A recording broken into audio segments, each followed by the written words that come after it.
Try ಮಾಡಿ ಆಚಿ chicken masala. ತನಿಖಾಧಿಕಾರಿ Girish Nayak ವಿರುದ್ಧ case ದಾಖಲಿಸಲು ಅರ್ಜಿ. ಕ್ರಿಮಿನಲ್ ಕೇಸ್ ದಾಖಲಿಸುವಂತೆ ಕೋರ್ಟ್ಗೆ ವಕೀಲ ಸುಧನ್ವ ಅವರು ಅರ್ಜಿಯನ್ನು ಸಲ್ಲಿಕೆ ಮಾಡಿದ್ದಾರೆ. ಸೊ ಈ ರೀತಿಯಾಗಿ ತಪ್ಪಾಗಿ ಹೇಳುವಂಗಿಲ್ಲ. ಒಂದು ವೇಳೆ ಸ್ಥಳ ಬೇರೆ ಜಾಗವಾಗಿದ್ರೆ ತನಿಖಾಧಿಕಾರಿಗೆ ಬಹಳ ಕಷ್ಟ ಆಗತ್ತೆ.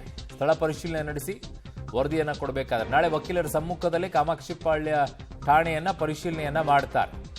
ದಾಖಲೆ ಸಮೇತ ವಾದವನ್ನ ಹಿರಿಯ ವಕೀಲ ಸುಧನ್ವ ಅವರು ಮಂಡಿಸಿದ್ದಾರೆ. ಸೊ ಹಾಗಾಗಿ ಬಹಳ ಮಹತ್ವ ಪಡ್ಕೊಳ್ಳುತ್ತೆ ಒಂದು ತನಿಖೆಯ ವಿಚಾರ. ರೇಣುಕಾಸ್ವಾಮಿ ಕೊಲೆ ಕೇಸ್ನ ಟ್ರಯಲ್ ನಡೀತಾ ಇದೆ. ಬೆಂಗಳೂರಿನ ಸಿಟಿ ಸಿವಿಲ್ ಕೋರ್ಟ್ನಲ್ಲಿ ನಡೆಯುವಂಥ ಸಂದರ್ಭದಲ್ಲಿ ಹಿರಿಯ ವಕೀಲರಾದ ಸುಧೀನು ಅವರು ನಿನ್ನೆ ಒಂದಷ್ಟು ಎಡವಟ್ಟುಗಳನ್ನು ಪತ್ತೆ ಹಚ್ಚಿರುವಂಥದ್ದು, ಅದಕ್ಕೆ ನ್ಯಾಯಾಧೀಶರ ಗಮನಕ್ಕೆ ತರುವಂಥ ಕೆಲಸವನ್ನು ಕೂಡ ಮಾಡಿರುವಂಥದ್ದು. ಸ್ವತಃ ನಿನ್ನೆ ವಾದ ಮಾಡಿದಂಥ ವಕೀಲರು ನನ್ನ ಜೊತೆ ಇದ್ದಾರೆ. ಸರ್, ಭಾಳ ಪ್ರಮುಖವಾಗಿ ರೇಣುಕಾಸ್ವಾಮಿ ಕೊಲೆ ಕೇಸ್ನಲ್ಲಿ ಒಂದಷ್ಟು ಎಡವಟ್ಟುಗಳನ್ನು ತನಿಖಾಧಿಕಾರಿಗಳು ಮಾಡಿರೋದನ್ನು ಬೆಳಕಿಗೆ ಚೆಲ್ಲುವಂಥ ಇದು ಎಡವಟ್ಟು ಅನ್ನೋದಕ್ಕಿಂತ ಉದ್ದೇಶಪೂರ್ವಕವಾಗಿ ಸುಳ್ಳು ಸಾಕ್ಷಿಗಳನ್ನ ಆರೋಪಿ ವಿರುದ್ಧ ಸೃಷ್ಟಿ ಮಾಡಿರೋವಂಥದ್ದು. ಇದರಲ್ಲಿ ಈ ಕೇಸನ್ನು, ಈ ಪ್ರಕರಣನ ಮುಖ್ಯವಾಗಿ ಇಡೀ ರಾಜ್ಯನೇ ನೋಡ್ತಾ ಇತ್ತು. ಯಾಕೆಂದರೆ ಇಲ್ಲಿ ನಡೆಯೋ ಪ್ರತಿಯೊಂದು ಘಟನೆಯನ್ನು ಕೂಡ ಪ್ರತಿ ರಾಜ್ಯದ ಜನತೆಗಳು ನಿಮ್ಮ ಮೀಡಿಯಾ ಮುಖಾಂತರ ಎಲ್ಲನೂ ಅಬ್ಸರ್ವ್ ಮಾಡ್ತಾಯಿದ್ರು.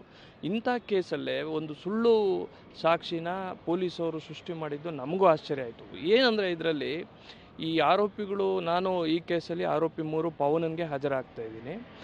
ಈ ಕೇಸ್ ಪ್ರಕರಣ ಪ್ರಾಸಿಕ್ಯೂಷನ್ ಚಾರ್ಜ್ ಶೀಟಲ್ಲಿ ಹಾಕಿರೋದು ಏನು ಅಂದರೆ 11/6/2024 ಕಾಮಾಕ್ಷಿಪಾಳ್ಯ ಪೊಲೀಸ್ ಠಾಣೆಯಲ್ಲಿ 7 ಆರೋಪಿಗಳನ್ನ ಅರೆಸ್ಟ್ ಮಾಡಿ ಅವ್ರ ಕಡೆಯಿಂದ 8 ಫೋನ್ಗಳನ್ನ ರಿಕವರ್ ಮಾಡ್ತೀರಿ ಅಂತಾರೆ. ಯಾಕಂದರೆ ಈ 8 ಫೋನು ಈ ಕೇಸಲ್ಲಿ ಪ್ರಮುಖ ಸಾಕ್ಷಿಗಳು. ಯಾಕಂದರೆ ಈ ಕೇಸು ಭಾಳ ಆಧಾರವಾಗಿರೋದು ಡಿಜಿಟಲ್ ಎವಿಡೆನ್ಸಲ್ಲಿ. ಆ ಮಹಜರ್ ಮಾಡಿರೋದು ಇವ್ರ ಹತ್ರ ಏನು 8 ಫೋನ್ಗಳನ್ನ ವಶಪಡಿಸ್ಕೊಂಡಿರೋದು ಕಾಮಾಕ್ಷಿಪಾಳ್ಯ ಪೊಲೀಸ್ ಠಾಣೆಯಲ್ಲಿ. ಅದು 2 ಮಹಜರ್ ವಿಟ್ನೆಸ್ಗಳು ಸಮ್ಮುಖದಲ್ಲಿ ಅಂತ ಹೇಳಿ ಮಹಜರ್ ಮಾಡಿದರು. ಹಾಗೆ 2 ಫೋಟೋ ಹಾಕಿ ಇವರಿಂದ ಫೋನ್ ಇಟ್ಕೊಂಡಿರೋದು ಅವ್ರು ಮತ್ತು ಮಹಜರ್ ಸಾಕ್ಷಿಗಳು ಇರೋದು ಪೊಲೀಸ್ ಇರೋದನ್ನು ಕಾಮಾಕ್ಷಿಪಾಳ್ಯದಲ್ಲಿ ಮಹಜರ್ ಮಾಡಿ ಈ ಫೋಟೋ ತೆಗೆದಿದ್ದೀರಿ ಅಂತ ಚಾರ್ಜ್ ಶೀಟಲ್ಲಿ ಅದನ್ನು ಪ್ರೊಡ್ಯೂಸ್ ಮಾಡಿದರು ಕೋರ್ಟ್ಗೆ. ಭಾಳ ಪ್ರಮುಖವಾಗಿ ಕಾಮಾಕ್ಷಿಪಾಳ್ಯದಲ್ಲಿ ಅದು ರಿಕವರಿ ಮಾಡಿರೋದು ಅಲ್ಲ ಅನ್ನುವಂಥದ್ದಕ್ಕೆ ಏನು ಪ್ರೂಫು ಅಲ್ಲ, ಅದರಲ್ಲಿ ಪೊಲೀಸರು ತಪ್ಪು ಮಾಡಿದ್ರೆ ಸಿಕ್ಕಾಕೊಳ್ತಾರೆ ಅನ್ನೋಕ್ಕೆ ಇದೇ ಒಂದು ನಿದರ್ಶನ. ಅದರಲ್ಲಿ ಫೋಟೋ ಹೊಡೆದು ಒಂದು ಬಿಲ್ಡಿಂಗ್ ಇದೆ ಹಿಂದೆಗಡೆ, ಮತ್ತು ಕೆಳಗಡೆ ಫ್ಲೋರಿಂಗ್ ಬಂದುಬಿಟ್ಟು ವೈಟ್ ವೆಟ್ರಿಫೈಡ್ ಟೈಲ್ಸು ಫ್ಲೋರಿಂಗ್ ಇರೋದು. ಕಾಮಾಕ್ಷಿಪಾಳ್ಯ ಪೊಲೀಸ್ ಠಾಣೆಯಲ್ಲಿ ವೈಟ್ ವೆಟ್ರಿಫೈಡ್ ಟೈಲ್ಸೇ ಇಲ್ಲ, ಅಲ್ಲಿ ಗ್ರೇ ಮೊಸಾಕ್ ಟೈಲ್ಸ್ ಇರೋದು. ನಾವು ಕೂಡ ಅಲ್ಲೆಲ್ಲ ಅದಕ್ಕೆ ಏನೇನು ಬೇಕೋ ಸಾಕ್ಷಿ ಕಲೆ ಹಾಕಿ ನೋಡಿದಾಗ ಆ ರೀತಿ ಇಲ್ಲವೇ ಇಲ್ಲ. ಹಾಗಾಗಿ ಇದು ಮೇಲ್ನೋಟಕ್ಕೆ ಪೊಲೀಸವರು ಬೇರೆ ಎಲ್ಲೋ ಮಾಡಿ ಏನೋ ಬೇರೆ ರೀತಿ ಕ್ರಿಯೇಟ್ ಮಾಡಿ ಕೋರ್ಟ್ಗೆ ದಿಕ್ಕು ತಪ್ಪಿಸೋಕ್ಕೆ, ಹಾಗೆ ಬೇರೆ ಪಬ್ಲಿಕ್ಕಿಗೂ ದಿಕ್ಕು ತಪ್ಪಿಸೋಕ್ಕೆ ಒಂದು ಸುಳ್ಳು ಏನೋ ಸಾಕ್ಷಿನ ಕ್ರಿಯೇಟ್ ಮಾಡಿರೋಂಥದ್ದು. ಹಾಗಾಗಿ ಯಾರು ಮೊದಲನೇ ತನಿಖಾಧಿಕಾರಿ ಗಿರೀಶ್ ನಾಯಕ್ ಇದ್ರು ಅವ್ರನ್ನೇ ಈ ಕೇಸಲ್ಲಿ ಸಾಕ್ಷ್ಯನಾಶ ಮತ್ತು ಸುಳ್ಳು ಸಾಕ್ಷಿ ಸೃಷ್ಟಿ ಮಾಡೋದಕ್ಕೆ ಆರೋಪಿ ಮಾಡಿ ಅಂತ ಒಂದು, ಹಾಗೆ ವಸ್ತುಸ್ಥಿತಿ ಏನಿದೆ ಅನ್ನೋದನ್ನು ಮನವರಿಕೆ ಮಾಡ್ಕೊಳಕ್ಕೆ ಮಾನ್ಯ ನ್ಯಾಯಾಧೀಶರೇ ಸ್ಪಾಟ್ಗೆ ಹೋಗಿ ಅಂತ ಒಂದು ಅಪ್ಲಿಕೇಶನು. ಹಾಗೆ ಈ ಮಧ್ಯದಲ್ಲಿ ಅಲ್ಲಿ ಏನು ನೇಚರ್ ಆಫ್ ದಿ ಇದನ್ನು ಚೇಂಜ್ ಮಾಡ್ಬೋದು ಫ್ಲೋರಿಂಗ್ ಅನ್ನೋ ಒಂದು ನಮಗೆ ಒಂದು ಸಂಶಯ ಇತ್ತು.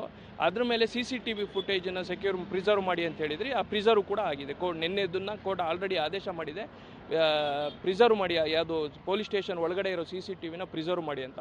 2 ಅಪ್ಲಿಕೇಶನ್ ಪೊಲೀಸವ್ರನ್ನೇ ಆರೋಪಿ ಮಾಡಿ ಅನ್ನೋದು ಮತ್ತು ಸ್ಪಾಟಿಗೆ ವಿಸಿಟ್ ಮಾಡಿ ಅನ್ನೋದ್ರ ಬಗ್ಗೆ ಇವತ್ತು ತಕರಾರಿಗೆ ಇದೆ. ಸರ್, ತನಿಖಾಧಿಕಾರಿಗಳ ಎಡವಟ್ಟನ್ನು ನೀವು ಪತ್ತೆ ಮಾಡಿ ಕೋರ್ಟ್ ಗಮನಕ್ಕೆ ತರುವಂಥ ಕೆಲಸವನ್ನು ಕೂಡ ಮಾಡಿದ್ದೀರಾ. ಅದನ್ನು ಪರಿಗಣನೆ ಮಾಡುವಂಥ ಕೆಲಸಕ್ಕೆ ಕೋರ್ಟ್ ಏನಾದರೂ ಮನವಿ ಪುರಸ್ಕರಿಸಿದೆ? ಇದು ಈ ಕೇಸಲ್ಲಿ ಡಿಫೆನ್ಸ್ಗೆ ಭಾಳ ದೊಡ್ಡ ಬ್ರೇಕ್ ಥ್ರೂ. ನಾವು ಮುಂಚೆಯಿಂದ ಹೇಳ್ತಾ ಇದ್ರಿ ಇನ್ವೆಸ್ಟಿಗೇಷನ್ ಪ್ರಾಪರಾಗಿ ನಡೆದಿಲ್ಲ ಅಂತ ಬಾಯಲ್ಲಿ ಹೇಳ್ತಾ ಇದ್ರಿ. ಇವಾಗ ಸಾಕ್ಷಿನೇ ಕೋರ್ಟ್ಗೆ ಪ್ರೊಡ್ಯೂಸ್ ಮಾಡಿದಿರಿ. ಇದರಿಂದ ಏನಾಗುತ್ತೆ, ಆ 8 ಫೋನು ಏನು ರಿಕವರಿ ಇದೆ ಚೈನ್ ಆಫ್ ಕಸ್ಟಡಿ ಹೋಯಿತು. ಕೋರ್ಟ್ ಅದನ್ನು ಡೌಟಾಗಿ ನೋಡುತ್ತೆ. ಹಾಗೆ ಈ ಕೇಸಲ್ಲಿ ಕೆಲವು ಆರೋಪಿಗಳು ಯಾರು ಬೇಲಲ್ಲಿ ಒಳಗಡೆ ಜೈಲಲ್ಲಿದ್ದಾರೆ ಅವ್ರಿಗೆ ಬೇಲಿಗೂ ಕೂಡ ಇದು ಅನುಕೂಲ ಆಗುತ್ತೆ ಅನ್ನೋದು ನನ್ನ ಒಂದು ವೈಯಕ್ತಿಕ ಅಭಿಪ್ರಾಯ. ಮತ್ತು ಒಂದು ಜವಾಬ್ದಾರಿಯುತ ಒಂದು ಸ್ಟೇಟ್ಮೆಂಟ್ ಮಾಡ್ತಾ ಇದ್ದೀನಿ ವಿತ್ ಆಲ್ ರೆಸ್ಪಾನ್ಸಿಬಿಲಿಟಿ.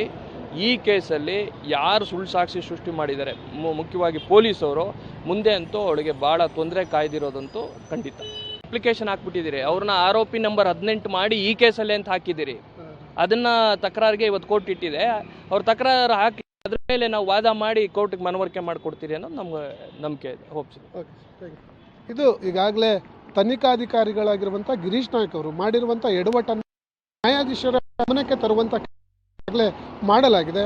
ಕೋರ್ಟ್ ಅದನ್ನು ಮನವಿಯನ್ನು ಯಾವ ರೀತಿಯ ಕ್ರಮ ಕೈ ಇದೇ ಕೊಲೆ ಪ್ರಕರಣದಲ್ಲಿ ಆರೋಪಿ 18 ಮಾಡಬೇಕು ಅನ್ನುವಂಥ ಮನವಿಯನ್ನು ಕೂಡ ಸುಧನ್ವ ಅವರು ಮಾಡಿದ್ದಾರೆ ಅನ್ನುವಂಥದ್ದು ಕೂಡ ಭಾಳ ಪ್ರಮುಖವಾಗಿರುವಂಥ ವಿಚಾರ. ಕ್ಯಾಮ್ರಾ ಪರ್ಸನ್ ಬೀರಪ್ಪ ಜೊತೆ ನಾಗೇಶ್, ಪಬ್ಲಿಕ್ ಟಿವಿ, ಬೆಂಗಳೂರು.